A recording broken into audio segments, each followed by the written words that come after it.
Okay, now we're good. Okay, good. So, Yeah. you hear me, Diego? Yeah, a bit far, anyways. Anyway, We don't listen. I don't have to talk. You talk. Okay. Share the screen. So Video or so. We hear you far away, Daniele.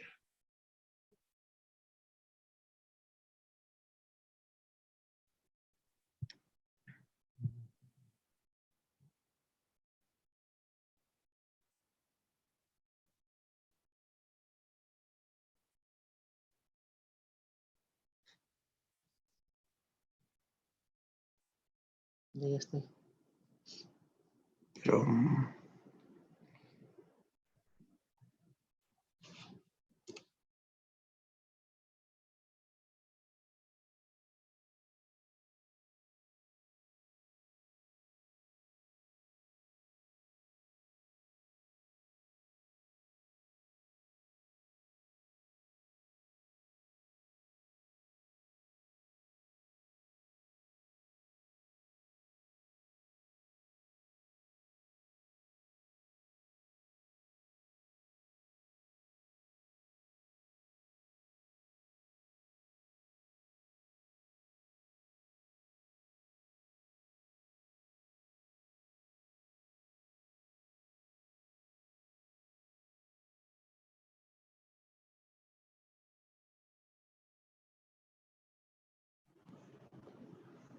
sharing the screen? Sí. Yeah, okay. Okay. What else? Video. Esto no sirve si va funcionando. Video.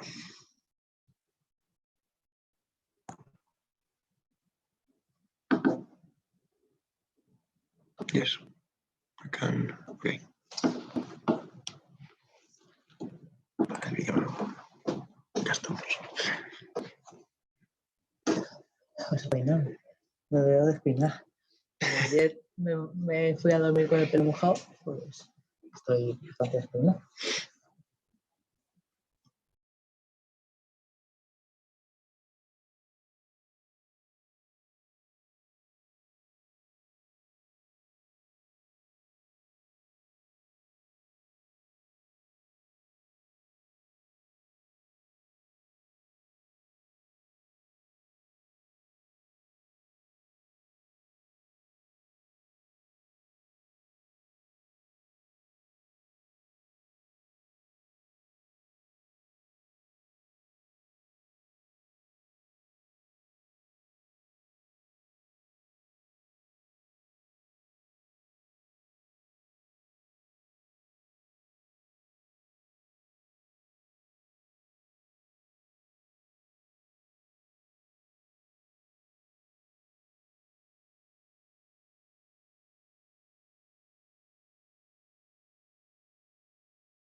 Hello, can you hear me? Good morning, this is Darius. Can you hear me? Yes, Darius. Yes, I can you hear me, Lucia? This is Darius. Hi, Darius. Can you hear me?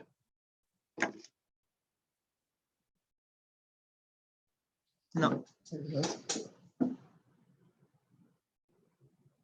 video is fine. Panelist. Okay. Okay. So we're good. We can start. Okay. We can start. And no, first of all, I want. What? Sorry. Sorry. First of all, hello, good morning to everyone. Which is the. This is the camera. Welcome to this webinar, which aim is to give you an overview of the project. This is an Horizon 2020 project that started in September 2017 and it finished now in February 2020. And in this webinar, we are going to talk about how the project is going on. Firstly, an overview of the whole project, and then we are going to show you the case studies and the case study simulations and the results, and which are the technical, regulatory, and business model recommendations. And well, the idea is at least more or less 1 hour showing you which are these main results and recommendation of the project, and then we will leave maybe 10 minutes, 20 minutes to an open discussion between all of you that are connected in the webinar. That, by the way, thank you very much for connecting.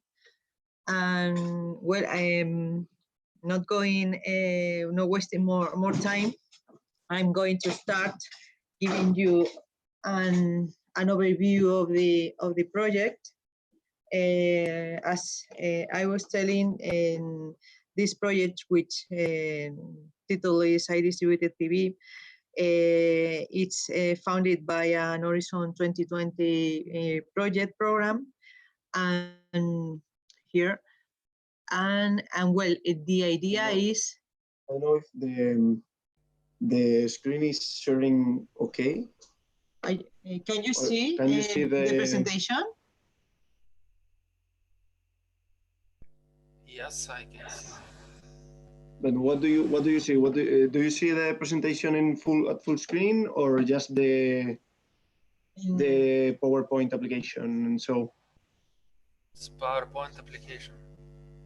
okay, let me see, because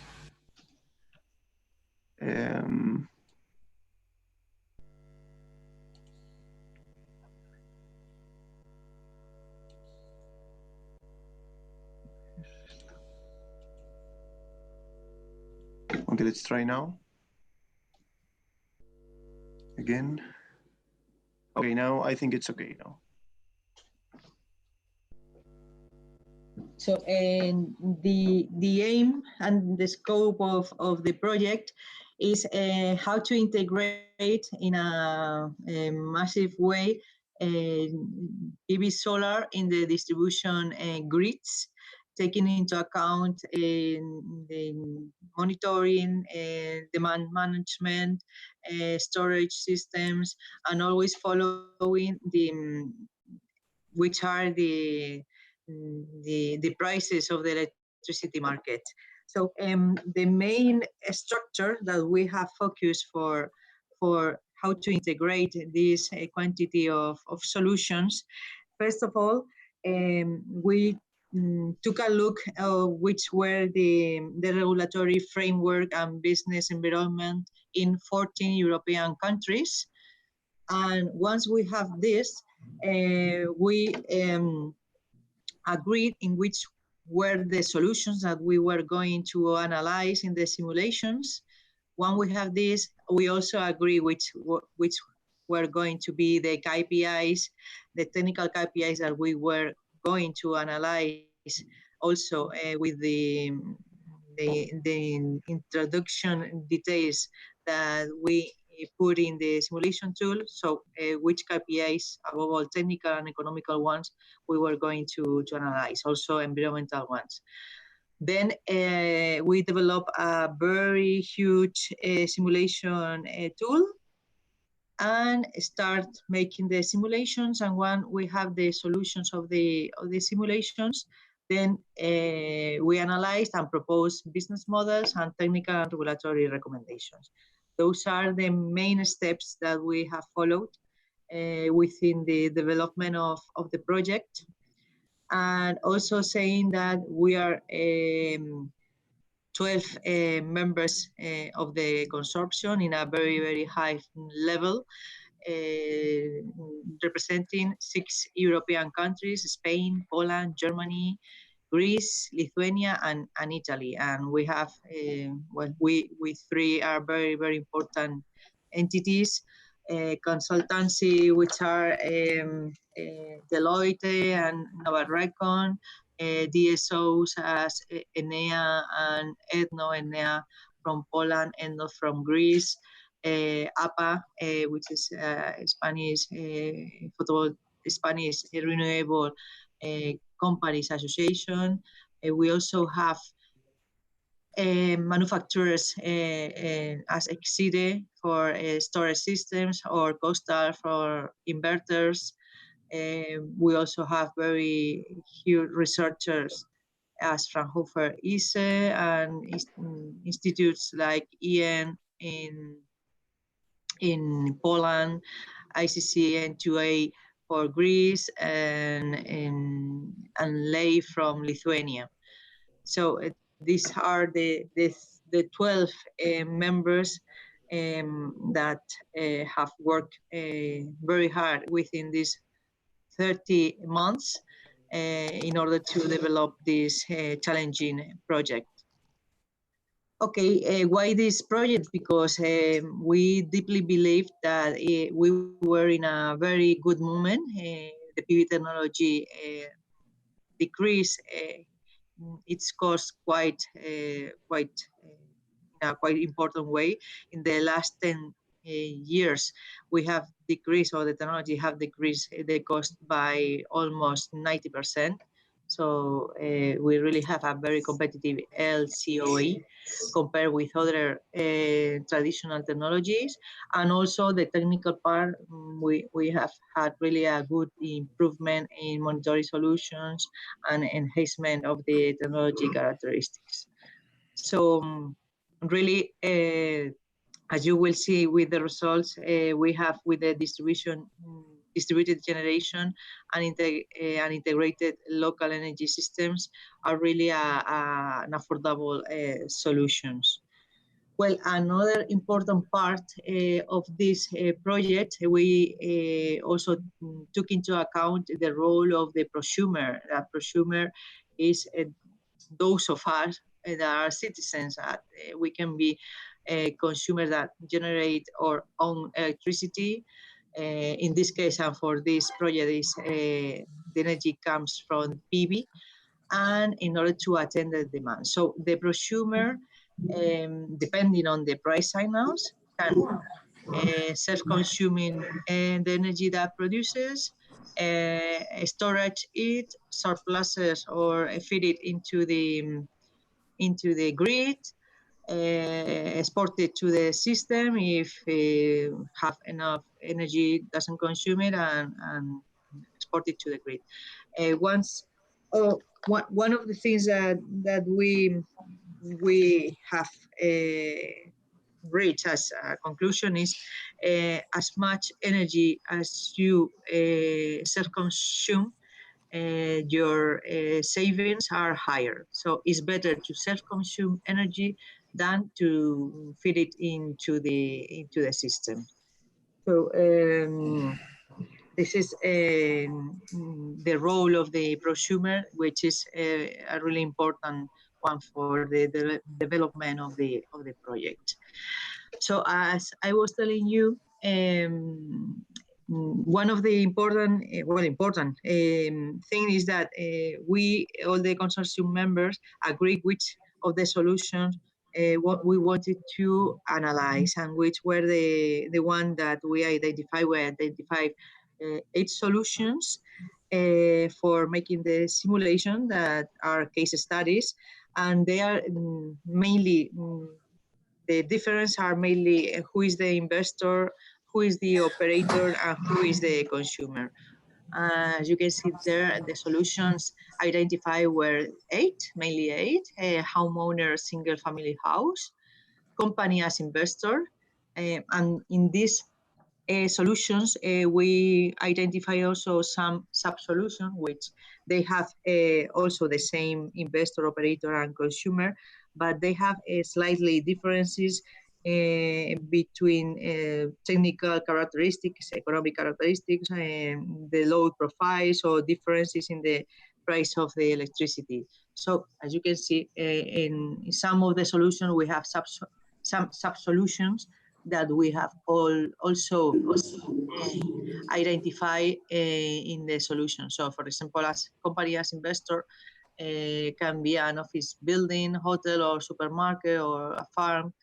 Contractor as a concept, the same, municipal buildings, school, hospitals. Controllable load like pumping, for example, was also identified, or multifamily house as another solution that the investor sells the electricity to its or his tenants.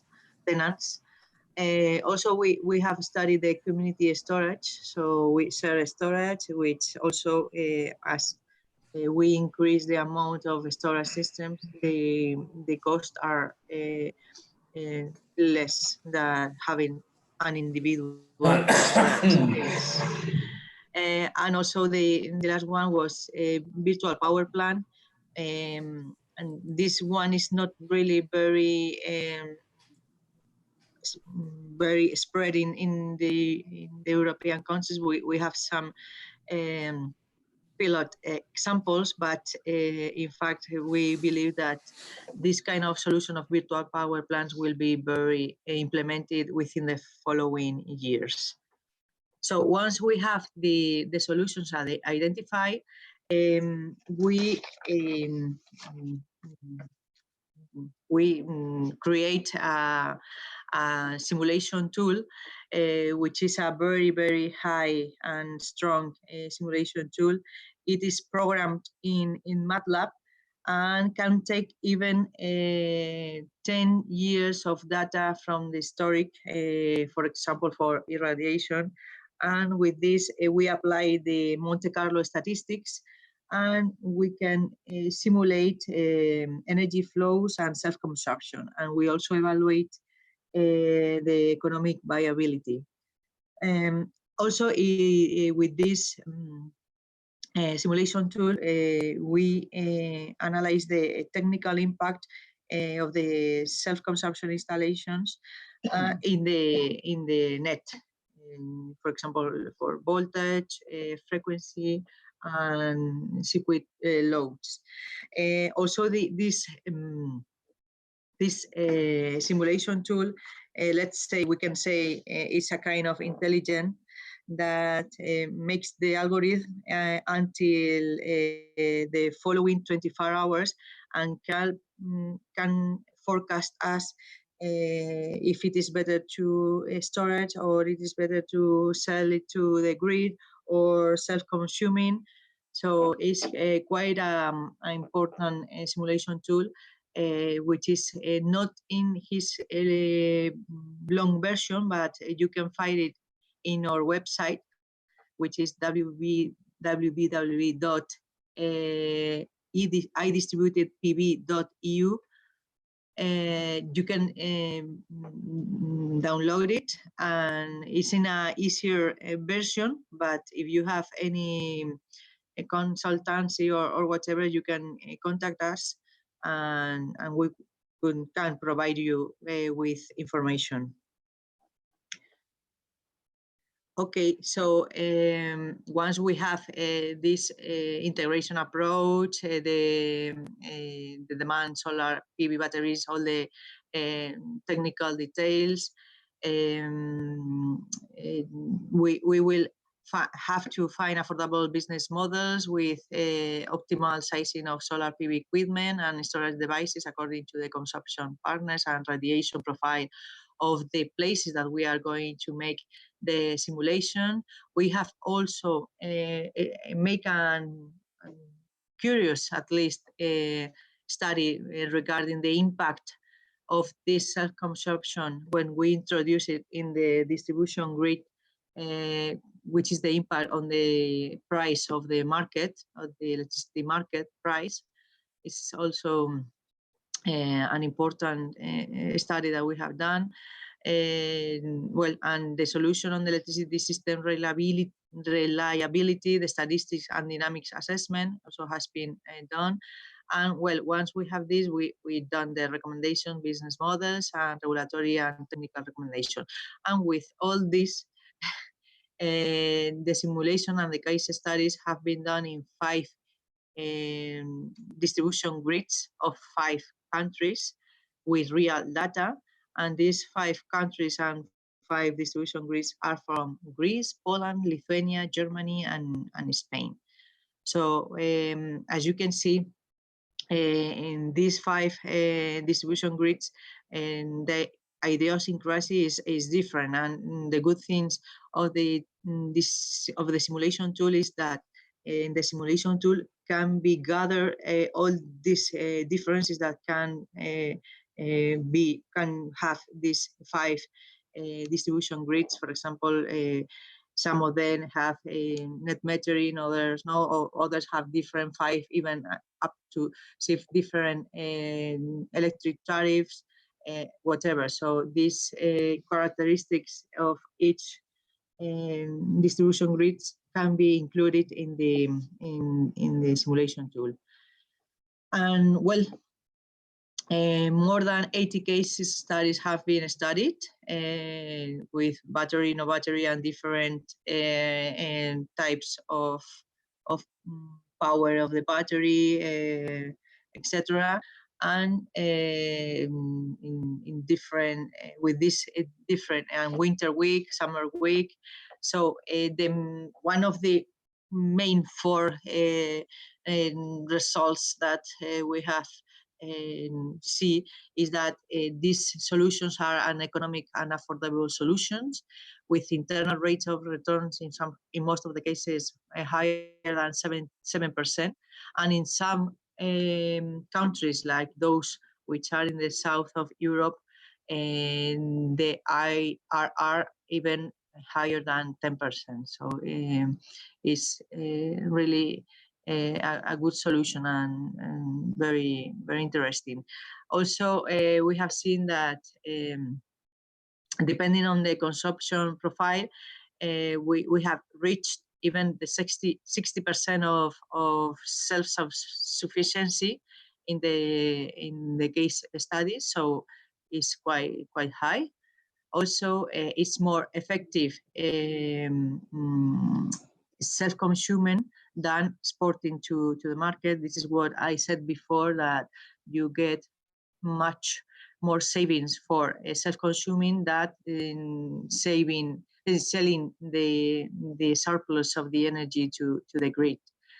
And unfortunately, when we add batteries, the storage so far reduces the return of the investment in most of the cases. The amount that has been introduced for the cost of the batteries is 600 euros per kilowatt hours, and the optimum cost for the batteries are around 120 euros per kilowatt hour. When we reach this amount, really those installation with storage system will be profitable. So well, when you invest in solar PV, what you get is a decrease in the variable term as in the fixed term of the electricity bill. Of course, you consume less energy from the grid, and you don't have to pay so much a fixed term because you can reduce it as is supplied by the PV installation. You can reduce the fixed term. And well, you also get incomes due to the excess of production and performance improvement of the business processes. Of course, for example, in the industrial sector, when you introduce PV, gives you to be more competitive because the amount of the electricity bill reduces considerably. So this is one of the other solutions that we have seen. Also, it has been studied the impact of the distributed electrical generation in the grid. We have evaluated the main aspect to evaluate, which are the voltage control, the load circuits level and level control, and the frequency control. For example, for batteries, for controlling the frequency control, if you have a drop in the system, batteries react very, very fast. So they are really, really worth it for these drops in the grid. And well, the main recommendations, this is I wanted to emphasize that this is an overview, a general overview of the project. So my colleague Diego will go through the results and the simulations done. So the main recommendation, I have said most of them before within my presentation, are that the solar panels can cover most of the demand at sunlight hours. Of course, the PV technology only produces when the sun is shining. And well, when we don't have sun, you have to take it from the grid. And another recommendation is that you can get economic savings in the variable and fixed prices on the electricity bill, as I have said. Another solutions that we have seen, when you gather prosumers, have collective self-consumption or energy communities, really is an effective approach that can profit all the renewable energy that your PV installation can produce. If you have in collective self-consumption or energy community solutions, you can use the energy from your PV installation much better than if only you have a single self-consumer. So this is one of the great recommendations that we have seen. The powerful that have collective self-consumption. Another recommendation is net metering approach could promote the installation of distributed solar PV. Well, here we see that with net metering, you sell or you put your surplus of energy in the grid in a different time that you can take it from the grid. You ask for it. So here the price when you put it in the grid and when you consume it from the grid can be different and can produce the compensation of cash flows. This is one of the situation that we have found. Also, the usage of batteries to enable penetration of distributed solar PV requires the reduction of its cost to around 120 euros per kilowatt hours. As I have said, all the simulations and case studies have done with a cost a cost agreed between all the members of the project, and the cost of the battery is 600 euros per kilowatt hours, which has been agreed as a current price of the batteries now. And it is necessary also to establish a regulatory framework for aggregators activities. It's also very, very important because the aggregators can have a really important role in the following years and now, and it's important to have a regulatory framework for this for the aggregator. That in most of the countries are not developed, or I think most of them, or in all of them, are not developed. So this is a quick view of the project. I think we are moving through the next presentation that my colleague Diego from Deloitte is going to show you more or less the case studies, the simulations done, and how we have done it. And then after that, we will go through the last recommendation, technical, regulatory, and business models. So I don't know, for sure, if you want to ask something, feel free to interrupt us. We will very, very happy to answer any question that may rise between all of you. Thank you. Okay, so hello, this is Diego Garzón from Deloitte. Well, we have Daniele. Okay, I don't know, Daniele, if I've seen that. Daniele, I've seen that maybe Lucia has shared her link, and now in the webinar we have plenty of Lucia's dollars in the participants. I don't know if that's any problem, or we are good with it.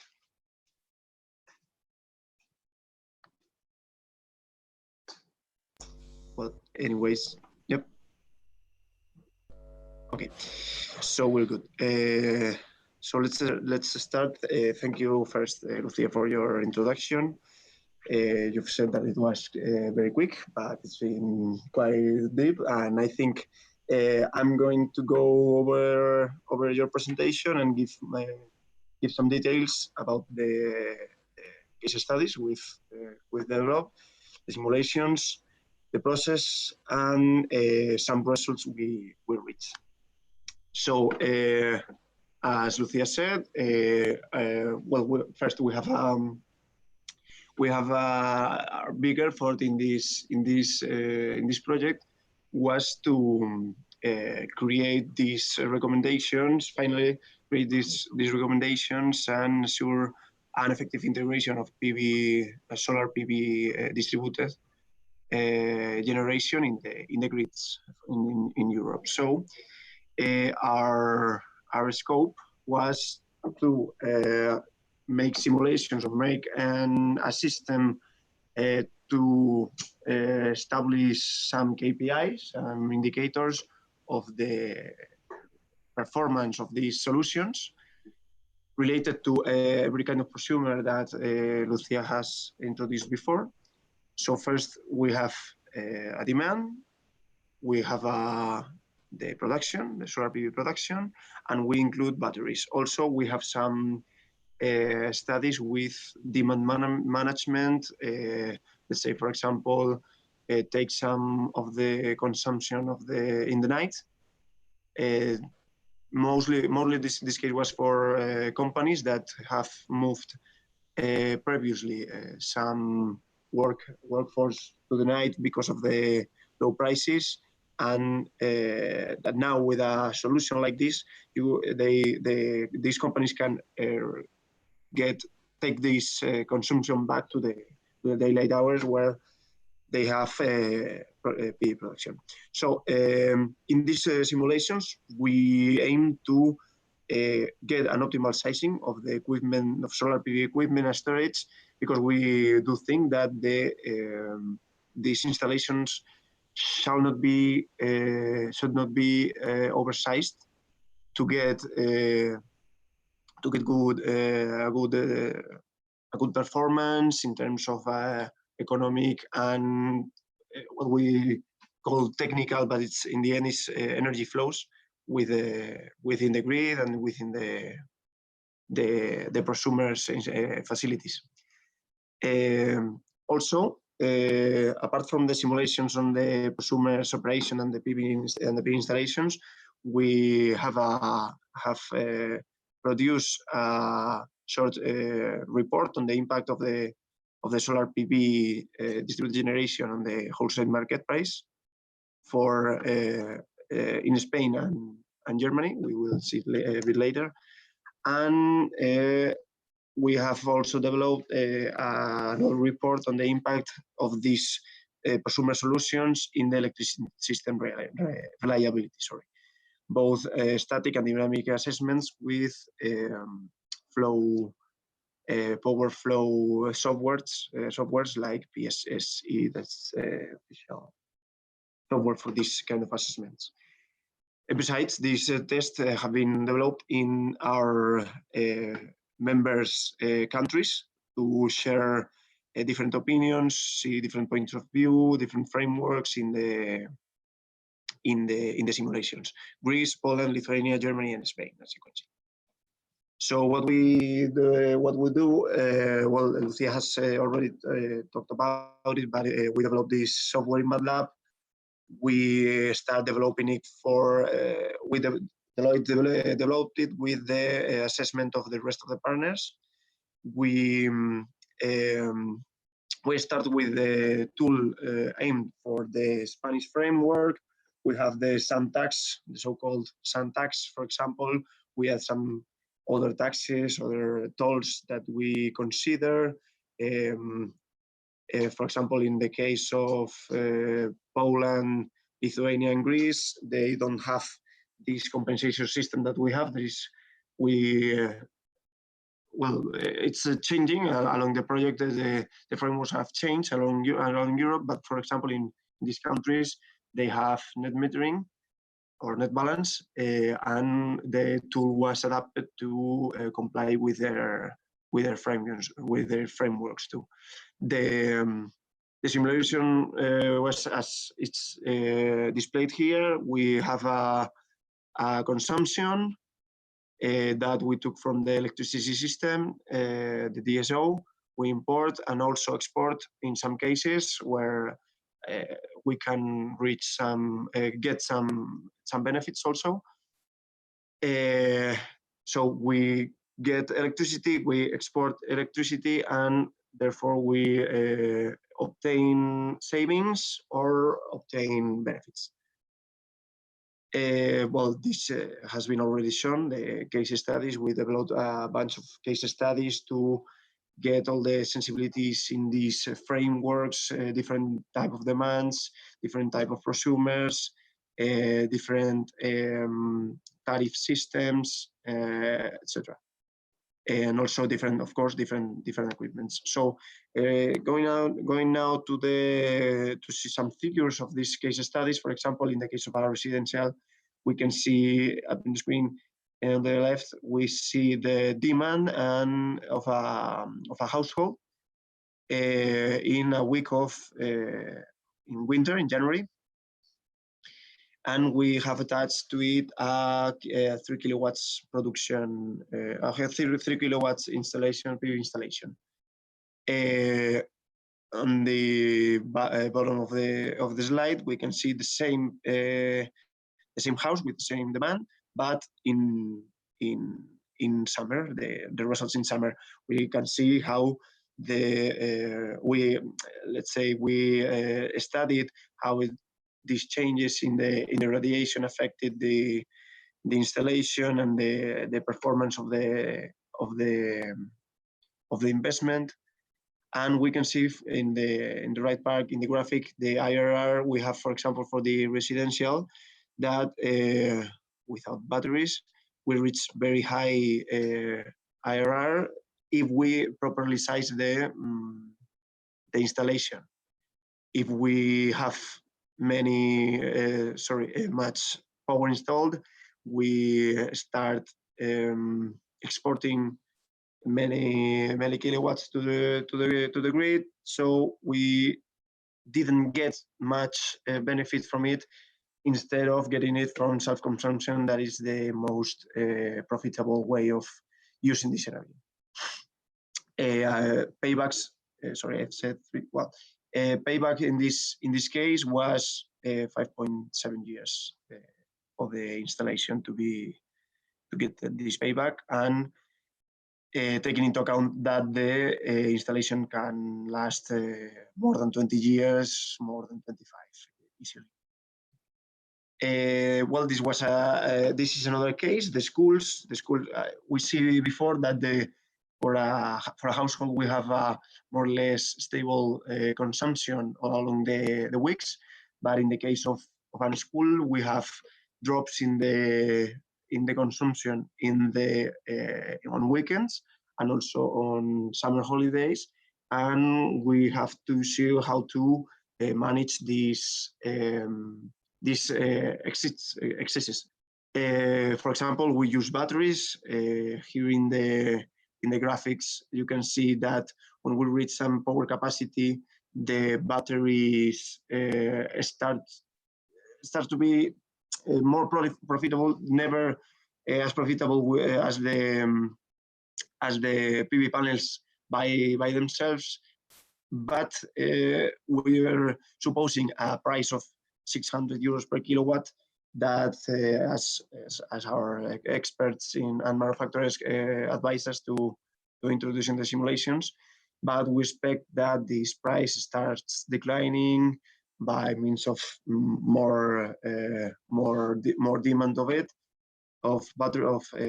self-consumption batteries, and leveraging of electric vehicle batteries that are no longer useful for vehicles, but they are enabled to use it in self-consumption. Also, although we have not here the results because they were a bit complex, another type of prosumer we can reach is the community, the energy community, in which this energy that the school have, the excess that this school have, they can use it to, instead of simply export it to the grid and get some benefits from it, they can share it with the residentials or other type of businesses or buildings around the area to reach a more, let's say, efficient grid use. And finally, quite a special case, that is the hospitals.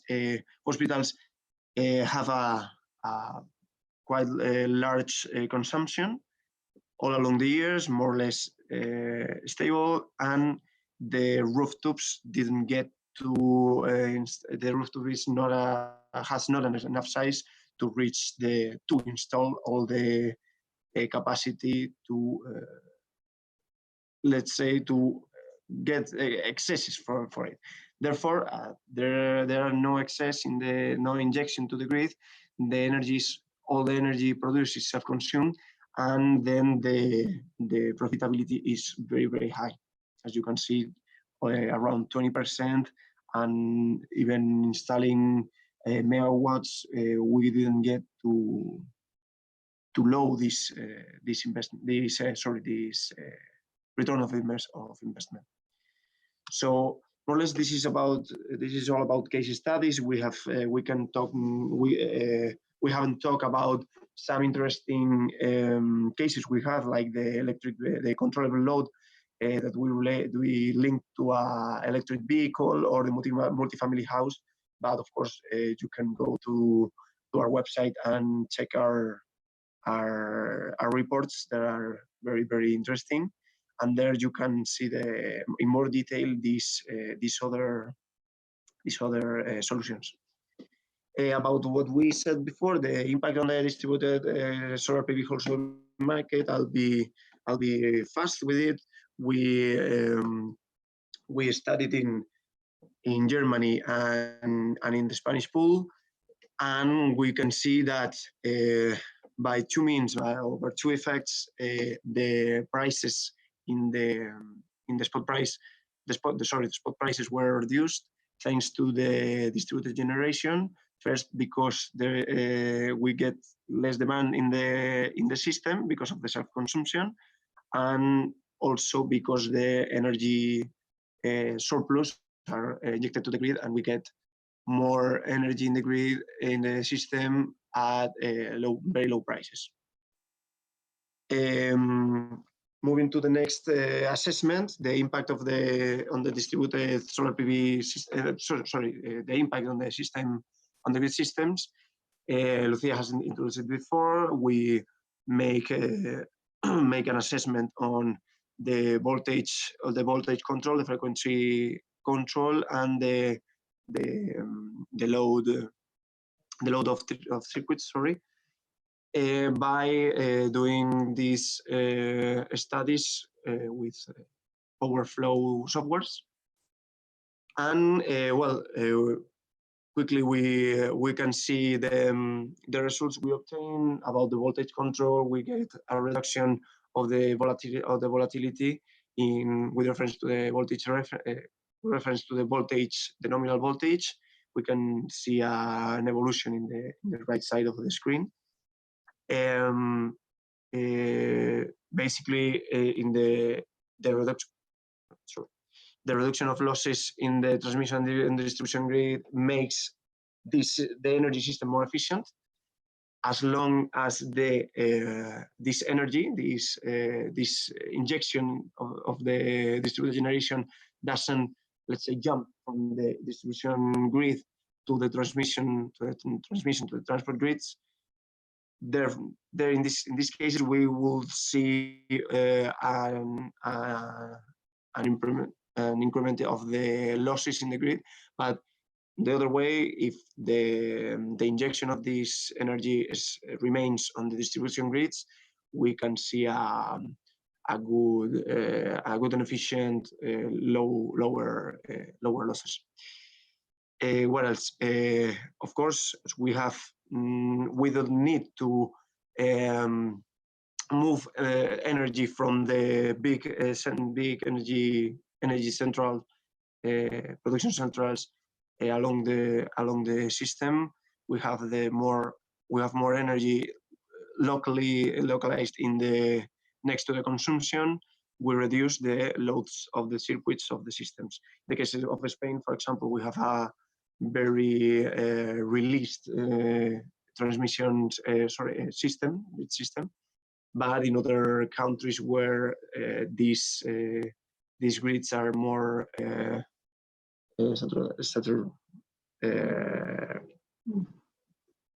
with a higher sorry, I didn't get the words. The grids don't get a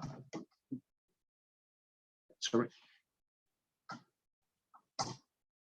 Yes, the grids don't have an increment of the load. It can be a very profitable solutions. Besides, in this power flow softwares we have also made what's so-called N-1 assessments. So we have contingencies assessment. If, for example, if a substation falls and the service is down in this substation, the presence of solar distributed generation decrease the cuts in the service.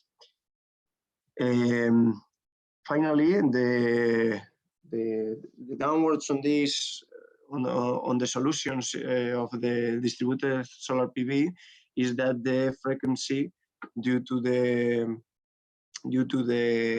injection in the grid of solar energy is that the impact of the frequency is increased when are disturbances.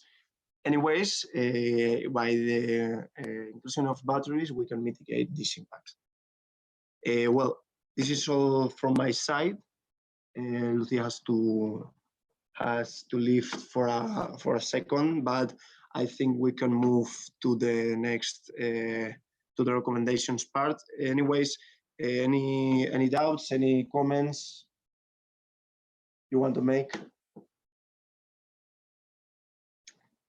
We can wait for Lucia a while. We are give you a minute to write or speak up.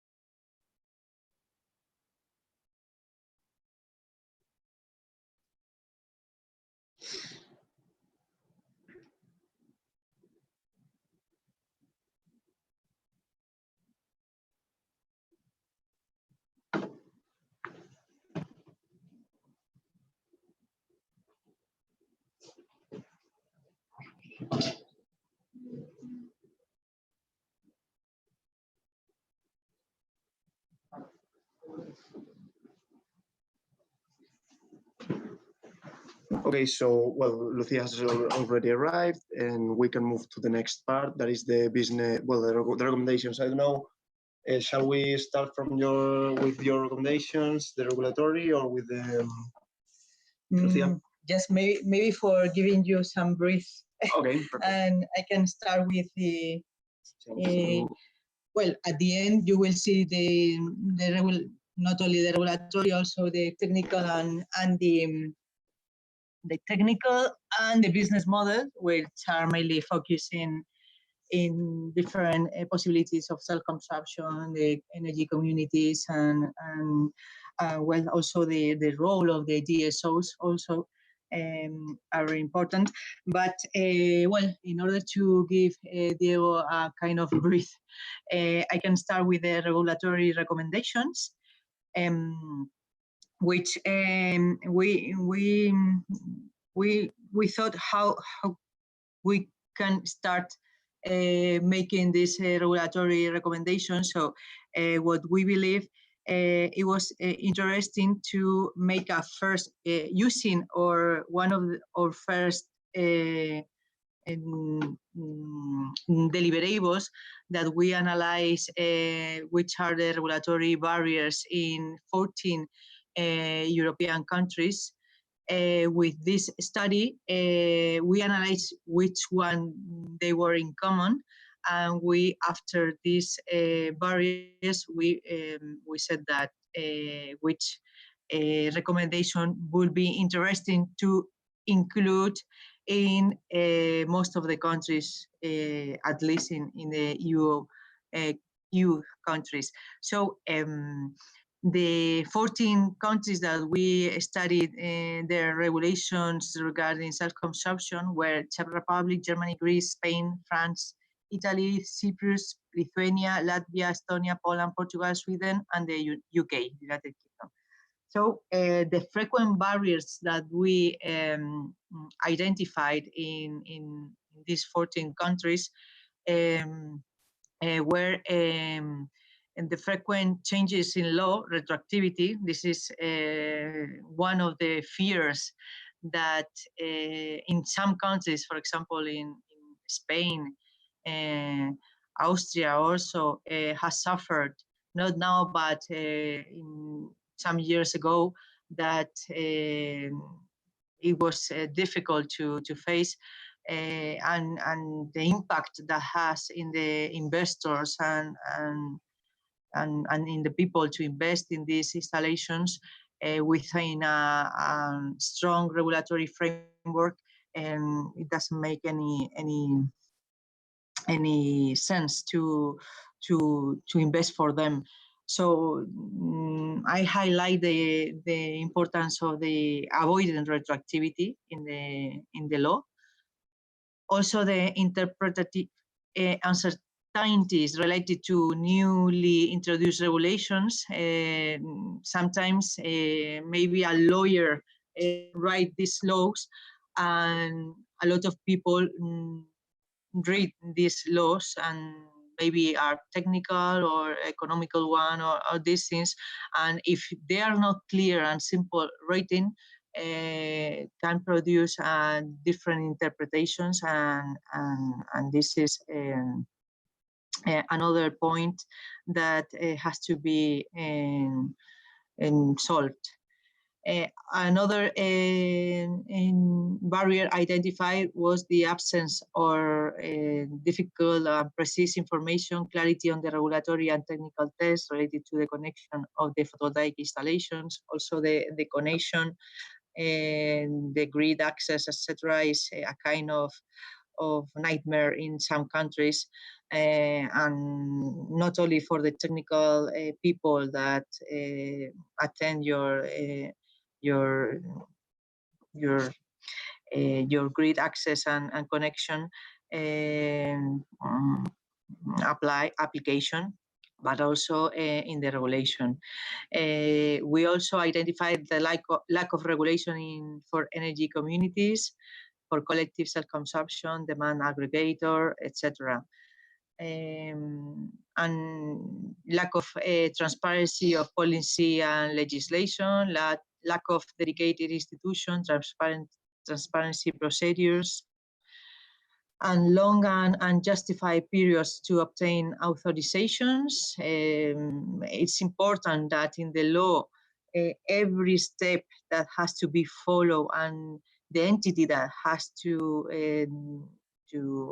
approve this authorization, is important to make timings clear. And if you don't, if any entity don't this timing doesn't respect this timing, it has to have a kind of puts some fee or whatever.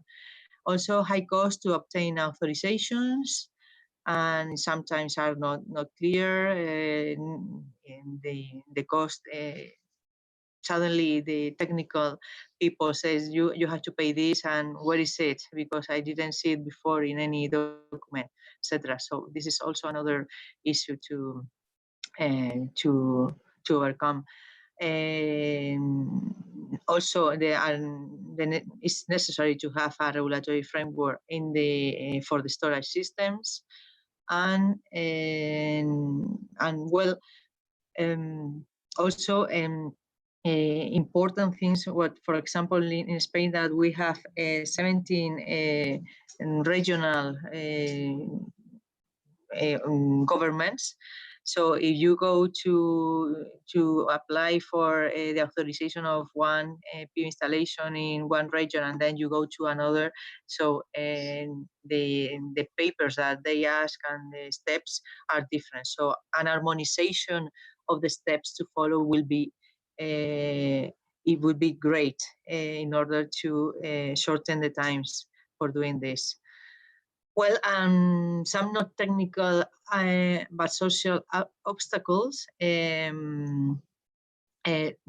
We have identified that citizens are not really aware of the importance and the possibilities of these installations.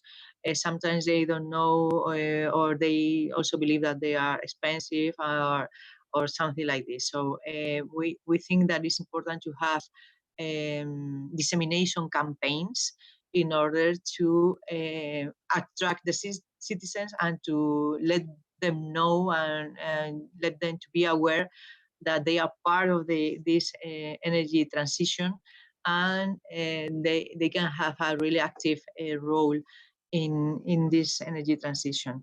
And well, and one of the last barriers that we want to put on the table is the lack of qualified personnel in relation to insufficient knowledge. Sometimes, as the legislation is so high and difficult to understand and to these things, sometimes the technical people makes interpretation that are sometimes it's really a mess. So this is one of the first steps that we did for the regulatory recommendation, and another in the topic, in the European topic that is included, the Idistributed PV. There are also two more projects included in this topic, which are EU Heroes and PVP for Grid. And we also wanted to share this exercise together, and we really were lucky to focus the regulatory barriers in only four barriers that we with the three projects, we believe that they were really in common in the three projects. So these four barriers are identified and that are common in the three, let's say, broader projects, which are in the same topic, as I have said, are those one: challenging and requirements, like lack of regulatory frameworks, in particular for collective and shared consumption, energy communities, etc. So it's really necessary to have a regulatory framework in this sense in the European countries, because as the active role of the citizens for self-consuming or storage or whatever, if we use this power to use it in community energies, collective self-consumption is even better. And I think this will be a solution that will be implemented in the following years for sure. So this is one challenge of the barriers that we have to overcome.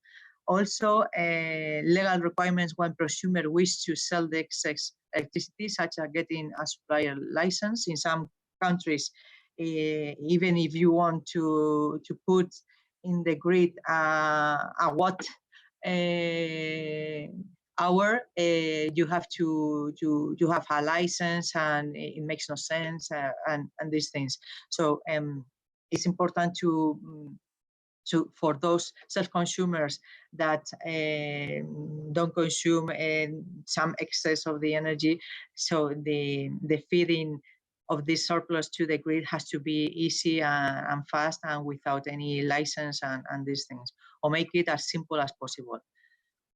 Limits on shared self-consumption. Also, we shouldn't have any limits on self-consumption. In Spain, for example, we have limits of 500 meters. We can have quality self-consumption, but not longer. So it makes no sense, because if I produce energy in my building, but in 1 kilometer there is a building that is not able to put in its roof PV, they can use the energy that I don't consume. So I think with technology, these barriers are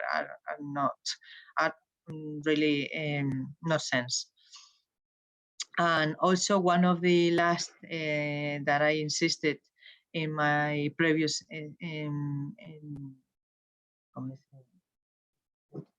in my previous fear for exposed changes to regulation, the retroactive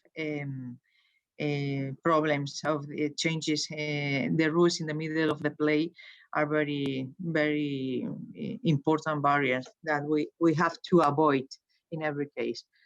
So focus now in the final recommendations after having these identified barriers. It's important, the recommendations are mainly these ones: to reduce the number of public departments, staff involved in PV permitting. In the case of, for example, Portugal, that they have one window and one-stop register approach, is the fastest, the easier, and saves a lot of time. so money also, is really important that we go through a one-stop register approach. Regarding retroactive legal changes, it's never advisable from economic and political point of view making retroactive legal changes in terms of cost and loss in effectiveness and economic efficiency. Because, well, as I have said, maybe the decision makers should call for support systems to be politically stable and for countries to respect best practices for renewable support systems. Decision makers should concentrate on requesting for implementing best practice support schemes. So it's important avoided, I insist, retroactive changes. Also, member states must provide a facilitating framework to promote the development of renewable energy communities, aggregators, figures, collective self-consumption. This is very important as soon as possible to start implementing this regulatory framework in the European countries. Also, we highlight the pollution politics in the regulatory recommendations. So those companies or those people that pollutes had to pay. So this is the polluter pays is a principle that is commonly accepted and practiced, that those who produce pollution should bear with the cost of managing to prevent damage to human health or environment. I think it is clear who pollutes have to pay.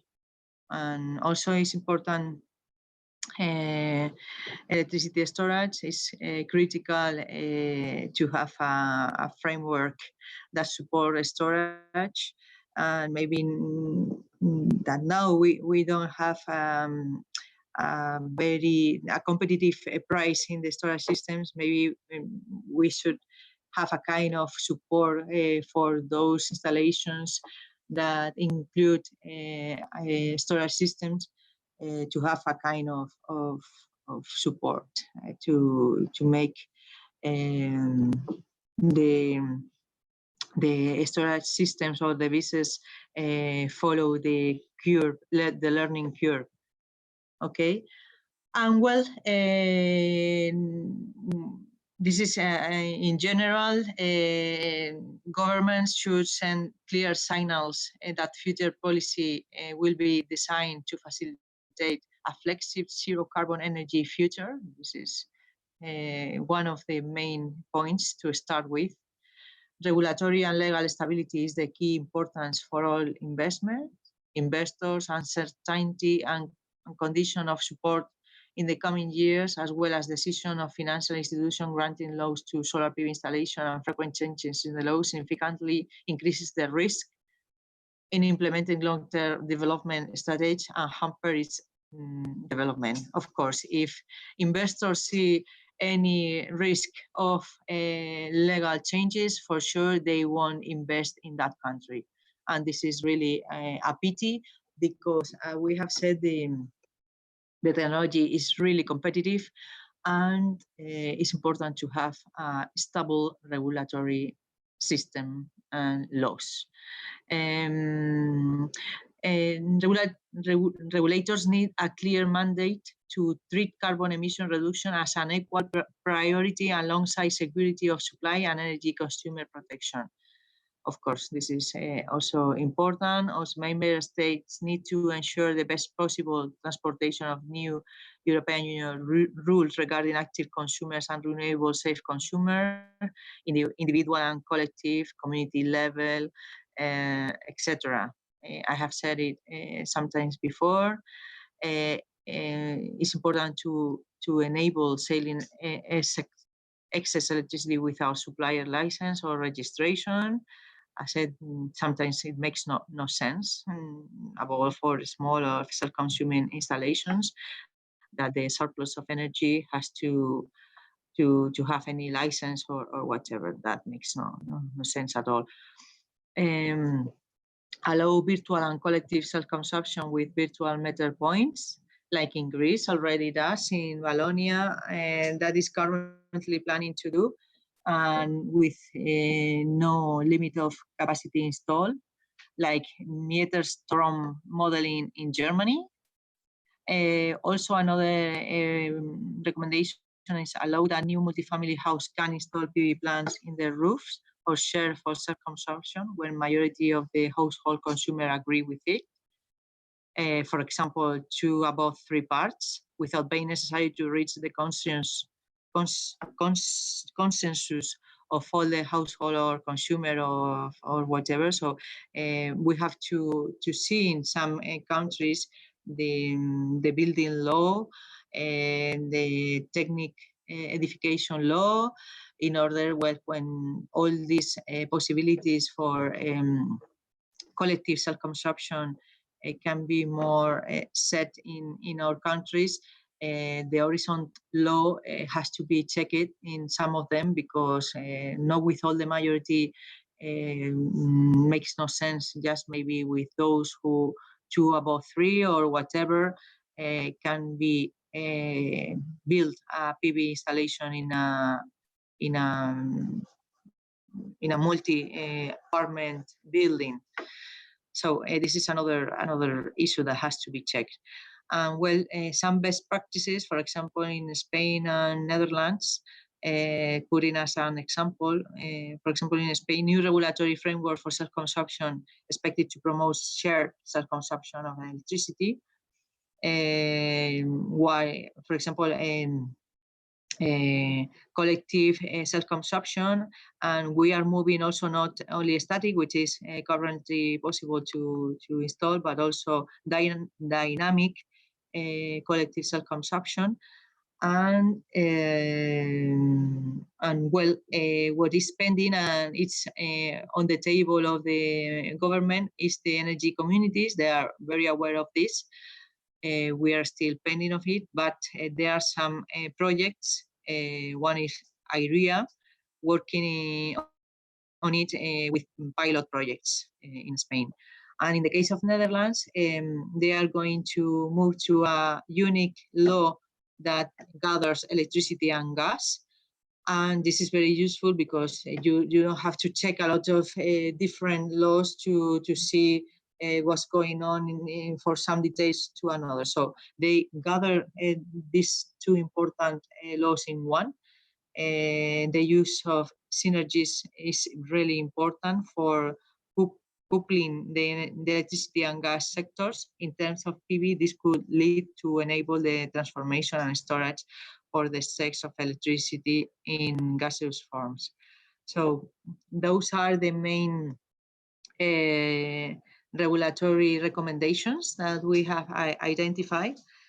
There's a lot of work. I have said that in most of the countries it has been done on hard work because the administrative and regulatory issues were even worse than are now. A lot of work has to be already done, but in the case of Spain, I think the government is aware of the importance of have a good framework, regulatory framework, and well, we hope that in the following years we remove the stones and make easier things for the implementation of PV in all the countries.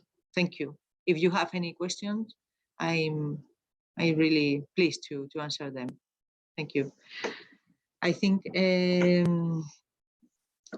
Diego will finish with a kind of view of the business model and some technical issues, and then this webinar will be finished. And I insist on, if you have questions, it is our pleasure to answer them. Thank you.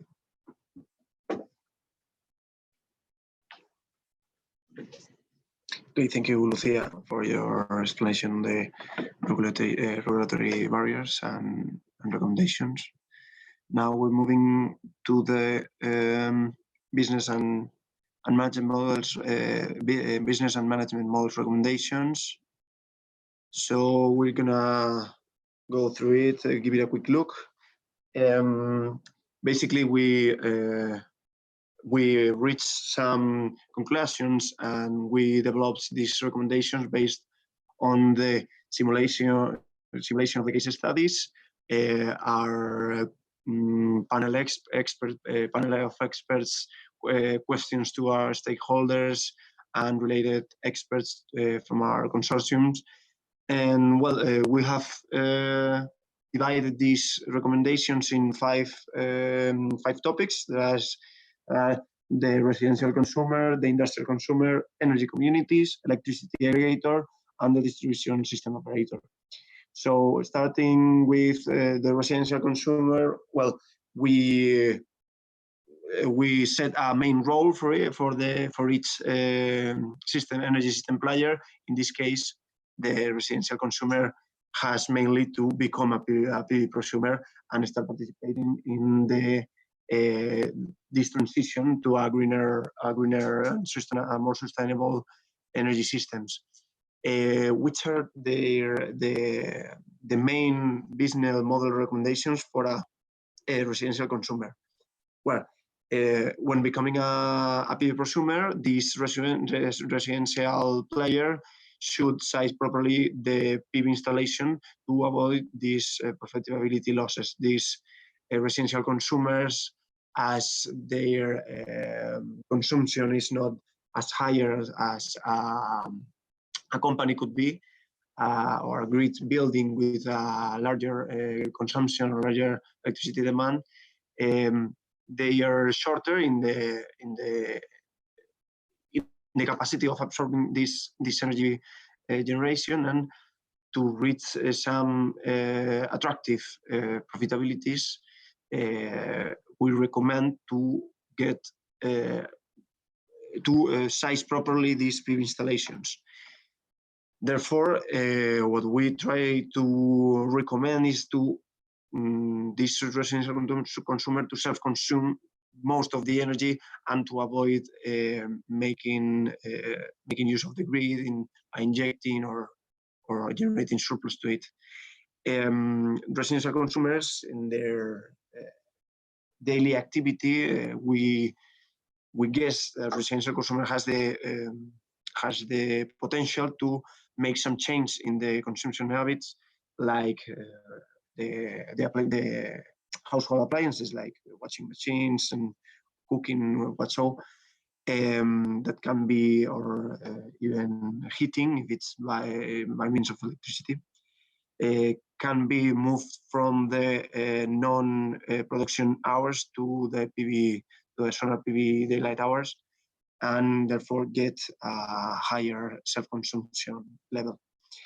Besides, we have analyzed the batteries, and for the case, especially for the consumer case, for the residential consumer case, sorry, adding batteries to it, it's not the most profitable solution, but there are some cases in which, for example, if we can get to reduce the power capacity concept of the bill, because we normally talk about the savings in the energy concept of the tariff of the electricity tariff, but the power capacity has potential to be reduced also in this kind of prosumers, and get more savings. This can be reached with a proper installation of an storage system. Or if they want to completely disconnect from the grid, in this case, they also get a good advantage from the storage systems. Besides, the retribution schemes shall be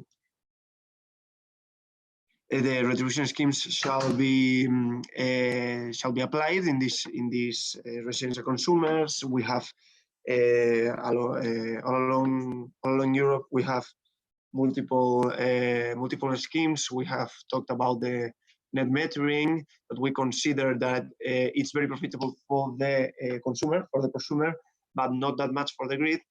Let's say it's not that fair for some of the players like the distribution system operators, but not for the. But it's very quite advantageable for the consumers, for the prosumers. For the next energy system player, industrial consumers, here we talked about consumers that have a larger consumption. Their main role is quite similar to the residential consumer, that it's become a prosumer, install PV panels, and self-consume their own electricity to avoid the high price bills that we get from their consumptions, the normal consumptions. So in the same way as the residential consumers they should self-consume the energy produced by the solar PV installation as much as possible. Normally, these industrial consumers has quite divided, let's say, divided in periods tariffs that allows them to reduce the power capacity concepts in their electricity bill also. As they have much consumption, they could also participate and get more benefits from it. Participate in the ancillary services for the grids and the system operators. Normally, well, depending on the size of this consumer and if they see themselves capable of it or not, the industrial consumers should go through an aggregator to participate in this kind of services. Also, we recommend the use of controllable loads or alternatives in the facilities like other like generation of hydrogen, or make some other alternative business processes that could make the PV production match with the production and demand.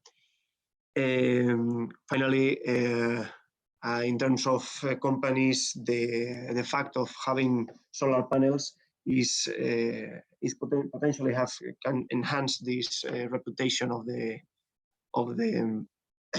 the company, and also this is a reality, and regulation is coming about it. So therefore, they prepare for the coming carbon policies that in Europe will be appearing. The next energy system player, there are energy communities, maybe the more complex or less a reality, and that has to be implemented in Europe, is the energy communities. The main role is to cluster several consumers to adopt this distributed solar PV, make these the systems to share energy, share the benefits from it, and harness from most of the electricity produced, as there are more. First, they have less expensive investment, as the energy communities can benefit from the scale economy purchase, and besides they gather their demand, so they can match the production and reduce the surplus, increasing the benefit, the profitability. Here, for the energy communities, the main issue that we have to tackle is the method to share these values, as I said, derived from the solar installation, and exploit the potential of the relationship among consumers, as we have here many participants. There are individuals, there are companies, there are many kind of consumers, and they have to gather and reach this kind of communities. About the electricity aggregator, this role that is appearing more and more around Europe regarding the flexibility and the distributed generation markets, they have to manage the electricity generation surplus of the prosumers that we have commented previously, coordinating the demand response practices among the consumers and prosumers, giving them signals of price, signals of well, they're here in this time, prices are higher. If you want to inject, you get more benefit. Here you should remain with your demand or lower it. Say creating putting these flexible loads that the client can manage and participate in the reserve markets or other ancillary services for the grid. Trade with this energy, treated this energy that the prosumers fed into the grid, as normally the prosumers won't have the ability, the resources to make this, and this is an aggregator, will be an specialized entity, wouldn't have problems with it. And of course, assure the stability of the grid in this new scenario of energy, of renewable energy generation, as there should be a control of these surpluses generated by the prosumers. Finally, the distributed system operator, his main role, and it's a very important role, is to adapt their grids to allow the large penetration of distributed solar PV. They have to enable this consumption, these energy communities, the industrial consumers, the aggregator figure model. First of all, they have to invest to adapt their grids to support these driver flows that will be generated by the solar PV prosumers. Increase the observability by more telecommunication in their grids and in their assets, and also increase the communication among the different players involved in the energy systems, both the clients, TSO, retailers, aggregators. For this, for their own business, we should, the regulation, related to the regulation, there should be a request for subsidies and compensations, as they are reducing the losses in the systems and increasing the flexibility and giving at the end a service for the energy system to get it to reach a more sustainable grids. Engage, they could also, apart from their grids, they could engage consumers through the new technologies and flexibility services, but also installing their own facilities of distributed PV generation and offering them to the rest of the players. So let's say they enable to industrial consumers, PV in residential consumers, and these energy communities previously mentioned, to adopt the PV consumption in an easier way with and assure that this will work for them. And this is all from my side, I think from Lucia also. Well, now it's the moment. If you want to make some questions, we will happily answer them. Yes, thank you, Diego.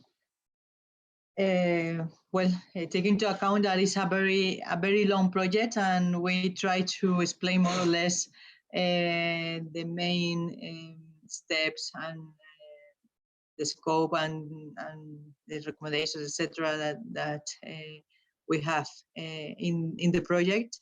But most of the information is included in our website, which I repeat is www.idistributedpv.eu. So there you can find a lot of information, and there's also an email that you can contact us, and feel free. We will very happy if you have any questions. Just let us know.